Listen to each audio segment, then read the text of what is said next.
रखडलेले पुनर्वसन प्रकल्प पूर्ण करून झोपडपट्टी मुक्त मुंबई करण्याचं उद्दिष्ट असल्याचं मुख्यमंत्री एकनाथ शिंदे यांनी म्हटलं आहे।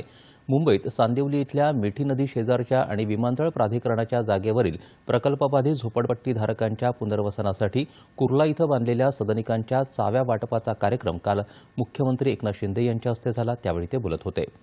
मुंबईतलं झोपडपट्टी पुनर्वसन आणि इतर पुनर्वसन प्रकल्प रखडल्यामुळे मुंबईकर मुंबई बाहेर गेला, त्यांना परत मुंबईत आणण्यासाठी रखडलेले प्रकल्प सुरू करण्यात येणार आहेत। त्यासाठी झोपडपट्टी पुनर्वसन योजनेला चालना दिली आहे।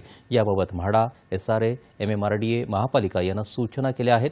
पहिल्या टप्प्यात 2 लाख घरांचं उद्दिष्ट ठेवलंय। ही घरं दर्जेदार व्हावीत अशाही सूचना दिल्या आहेत असं त्यांनी सांगितलं। यावेळी मुख्यमंत्री माझी लाडकी बहीण योजनेच्या लाभार्थी महिला भगिनींनी मुख्यमंत्र्यांचा सत्कार केला। शालेय शिक्षण मंत्री दीपक केसरकर यांच्यासह अनेक मान्यवर कार्यक्रमाला उपस्थित होते।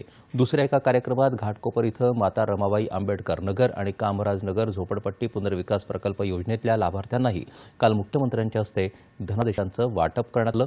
हा प्रकल्प मुंबईच्या विकासामध्ये मैलाचा दगड ठरेल।